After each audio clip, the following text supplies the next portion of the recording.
Rivers State crisis: expel Wike FCT minister from PDP now by Uzoma Ahamefula. The international squabbles and power tussle in PDP because of Nigeria's 2027 presidential election and who controls once the biggest political party in the history of Africa has boxed the party into a struggling state of suffocation and Armageddon. While APC as a ruling party has continued to carry out its role of trying to suffocate PDP to a total submission, PDP on its own has failed woefully as a major opposition party. There are many different groups and forces within the party trying to firmly dictate what happens, and some of them are vicious. However, two groups led by Atiku Abubakar and Nyesom Wike are the most powerful among them. But one thing they have in common is that they are all scheming for their selfish interests. For Wike, he has not hidden his interest to be the president of Nigeria, especially after becoming governor of the Rivers State. His Norse desire of actually becoming president was propelled after his first ministerial appointment as education minister. All that have followed his political growth can testify that after that appointment, he has tenaciously pursued his presidential vision, calculated with all power and tools he could influence. The tenacity he attaches or his exhibition in pursuit of this dream drives down the impression of one who gives no fig, and this attitude appears to have been what led to his clash with Rotimi Amechi, former Rivers State governor, his predecessor. Amechi, who never knew that Wike had conceived the idea of occupying the same position he was scheming for in Aso Rock, has in recent times confessed publicly in many occasions his regrets of having recommended him to be made a minister. Therefore, statistically, the political war of who controls Rivers State seems anchored fundamentally on their selfish interests. It appeared like they wanted to have a strong political and financial base, basically to dictate things in the envisaged presidential election campaigns to their personal advantages.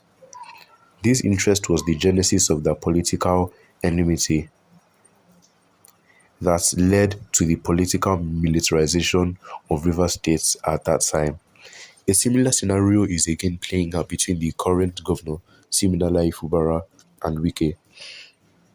The only difference for now is that Fubara has not shown any interest to occupy the number one position in Aso Rock Villa like Wike.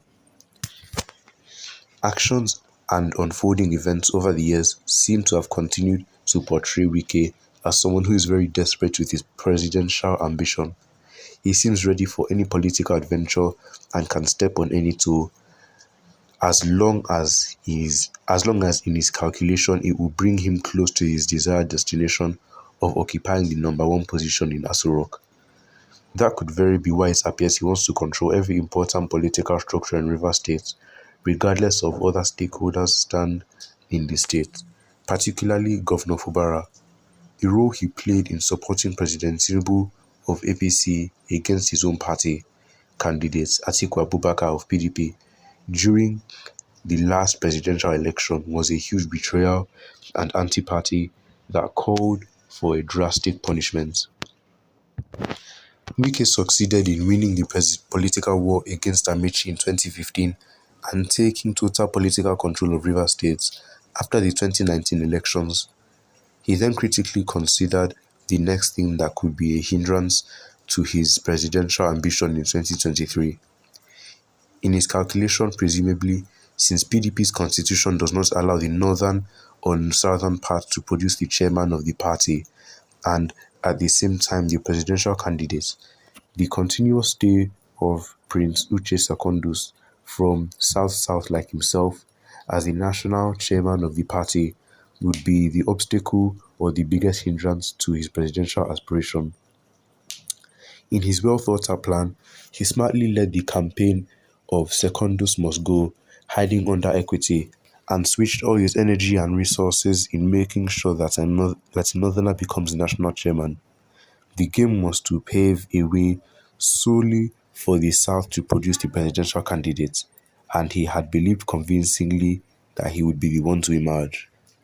Having succeeded in influencing so much in installing a northerner as PDP's chairman, Wike started the advocacy of the presidential candidate to be zoned to the south as stipulated by PDP's constitution.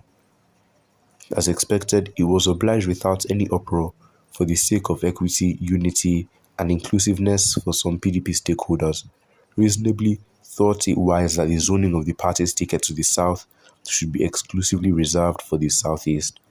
They argued that since the southwest and the south-south had all produced presidents, it would be fair enough to also support the people of the southeast to produce a president.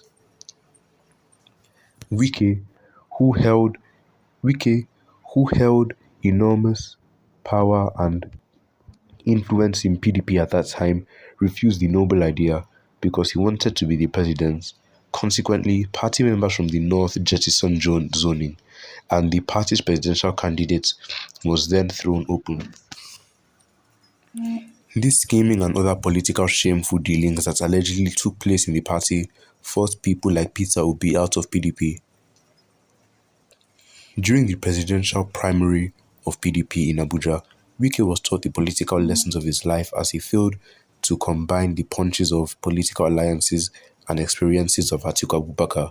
His later actions showed that he was disappointed and bitter from the outcome of results because he had worked assiduously against the interest of his own party and Atiku Abubakar in favor of APC and Tinubu.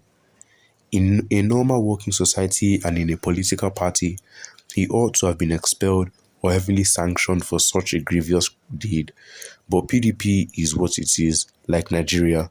Many of them are the same in character.